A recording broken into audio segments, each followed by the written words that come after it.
The 70s and 80s passed by and the roads were dominated by small, fuel-efficient cars.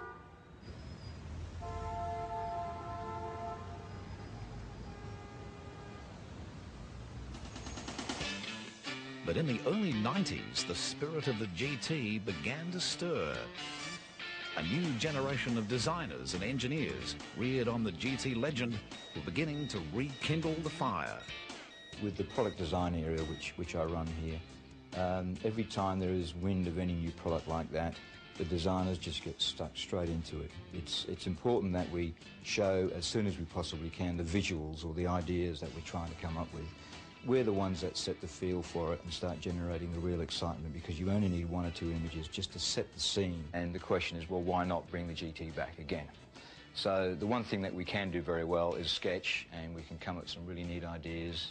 So without any prompt from anybody, we would go ahead and develop and sketch all of these neat ideas. And I'd say between ourselves and Tickford, we generated the desire for another GT Falcon. Steve Park is not only a top car designer, he's also recognised as an accomplished automotive artist. His works of older cars have become collector's items. But Steve doesn't always look to the past for inspiration, for he is a man with a vision of the future. One of the first things to do when just sketching is to really capture the overall proportion. That means you put your wheels in, your silhouette from a side view perspective.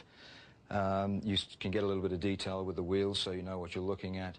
The rest of the detail comes a little bit later. So it's really from a blank sketch, it's silhouette, get the basic proportions in there and begin your detail from that point.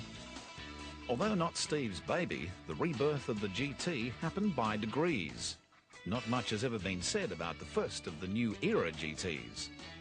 The EA GT 351 was a one-off built as a feasibility study. The big 351 Windsor V8 was quite a tight fit into the EA engine bay.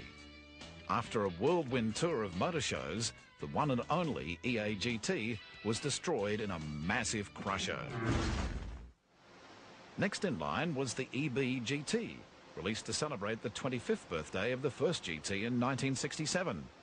After a quarter of a century since its appearance on Australian roads, the GT was back.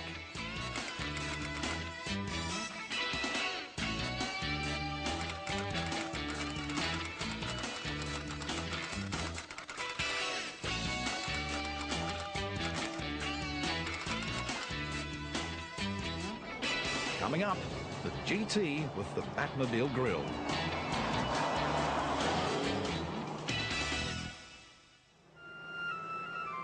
"30 years after the first GT came perhaps the most controversial Australian car of the decade.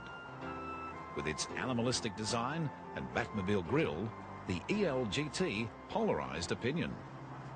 Designer of the EL GT, Steve Park. I really do like the front end of this car. This is where we had to have a statement on the front end. This car had to be seen from down the road. It had to be seen from a 50-metre point of view.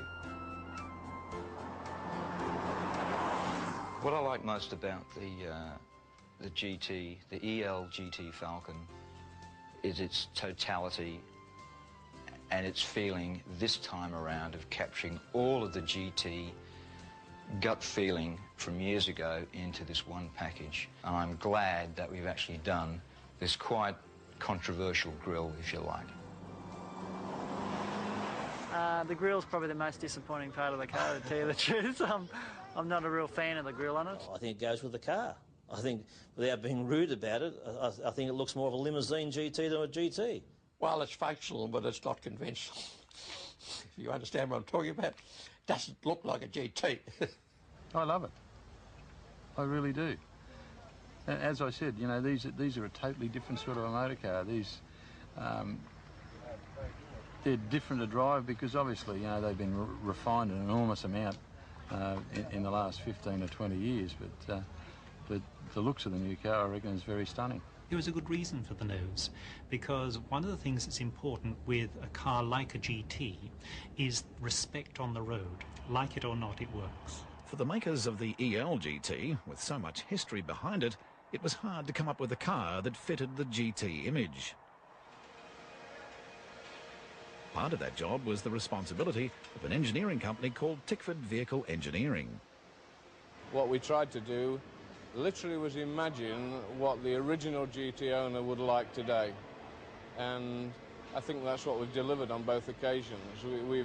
We've watched the original GT owner grow up. We think we know what his thoughts and aspirations are today, and we've delivered that to him.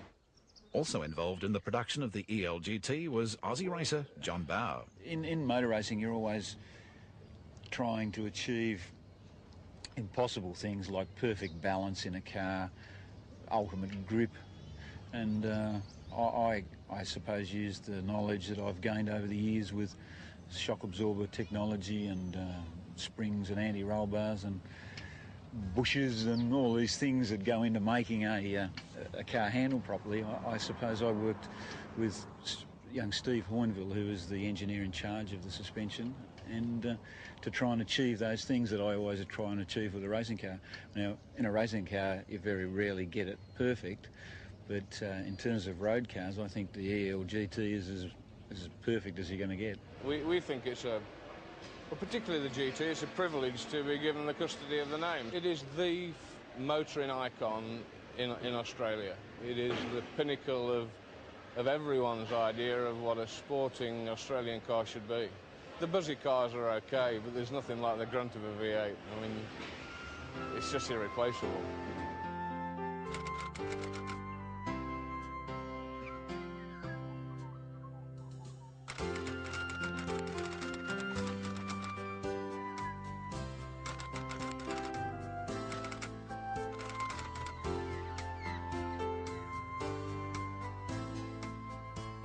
The Falcon GT has made its mark.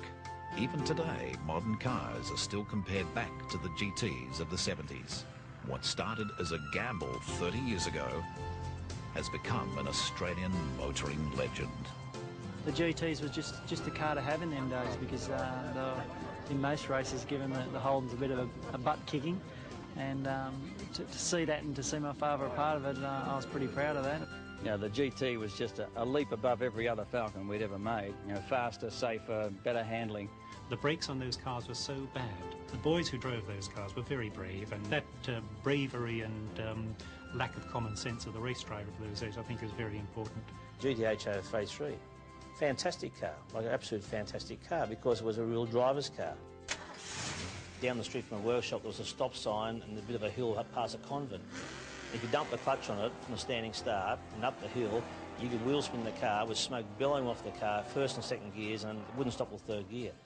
And at the top of the hill, you'd be doing over 100 mile an hour.